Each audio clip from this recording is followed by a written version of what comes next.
Doğrusu Avrupa ile ilgili daha önce yıllardır buradaki kardeşlerimiz münasebetiyle, vesilesiyle burayla ilgili az çok malumatımız vardı. Fakat bunların hepsinin ben ilmel yakın düzeyinde olduğunu söyleyebilirim. Ta ki kendi açımdan burada yaşayana görene kadar. Bugün o sahip olduğumuz, vakıf olduğumuz bilgileri aynel yakın ve bir yönüyle tasdik etmiş olduk kendi gözlerimlerimizle. Buna tanıklık ettik. Şunu söyleyeyim, buraya ayak bastığım andan itibaren çok sıcak bir atmosfer gördüm. Çok büyük bir teveccühle karşılandım. Bunun da aramızdaki o manevi rabıtanın bir yansıması olarak değerlendiriyorum. Allah-u Teala'nın bir lütfu, bir rahmeti olarak değerlendiriyorum. Bu yönüyle de teveccühlerinden dolayı bütün kardeşlerime de teşekkür ediyorum. Bir kere çok etkilendim. Yani buradaki atmosferden, hani Türkiye'ye baktığımızda ya da diğer İslam coğrafyalarına baktığımızda oranın zaten kendine has bir atmosferi var. Fakat burası nihayet itibariyle bir İslam beldesi değil. Buradaki kardeşlerimiz bir şekilde yıllar öncesinden buraya gelenler, zorunlu ya da keyfi neyse artık bir şekilde bu bölgelere gelen kardeşlerimizin aslında bu süre içinde ne kadar büyük işler yaptığını gözlerimizle görmüş olduk. Bu da doğrusu bizi çok etkiledi. Yani ben hem bu programı organize eden kardeşlerin o azmini, o çabasını takdir ediyorum. Hem de ortaya çıkan bu güzel tabloyu da çok beğendiğimi ifade edeyim. Yani program başından sonuna kadar çok güzeldi. Her yönüyle iyi kurgulanmış, iyi planlanmış bir disiplin içerisinde yürüyen bir akış söz konusuydu. Yani farklı dillerden Allah Resulü Aleyhisselatü Vesselam'a duyulan muhabbeti ortaya koydular.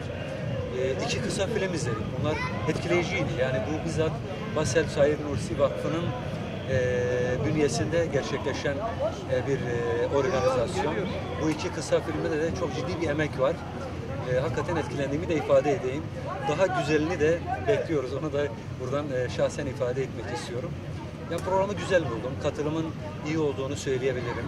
Buradaki atmosfer her şeyden daha kıymetli. Avrupa'nın farklı noktalarından farklı etnik gruplara, yapılara mensup insanlar, farklı coğrafyaların insanları bir tek çatı altında bir araya gelebiliyorlarsa, kendi memleketlerinden kilometrelerce uzak bir coğrafyada ortak bir payda altında birleşebiliyorlarsa bu iş tamamdır demektir. Bizi birleştiren, bütünleştiren, tek çatı altında bir araya getiren Rabbimize ve bunu peygamberini buna vesile kılan Allah'a hamd ediyoruz ve Resul-i Kibriya Aleyhisselatü Vesselam Efendimizin aslında ne kadar aramızda olduğunu, ne kadar içimizde olduğunu, hayatımıza ne kadar müdahil olduğunu, hayatımızda ne kadar yer aldığını bu tür organizasyonlara bir kez daha görmüş oluyoruz.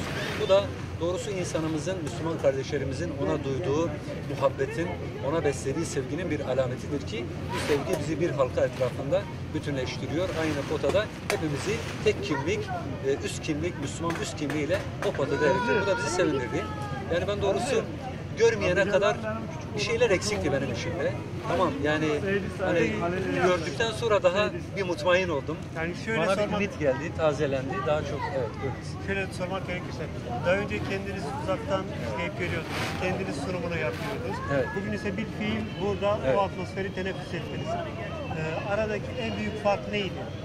Ya şimdi bazı şeyler hani bize çok sık kullanılan bir cümle var. Yaşamak lazım. Görmek lazım. Ben ancak hani bunu yaşayan ifade edebilir diyebilirim. Oradan görüldüğü Tabii, gibi tabii. değil. Çok Yani farklı bir atmosfer elbette mi var? oradan da daha güzeldi.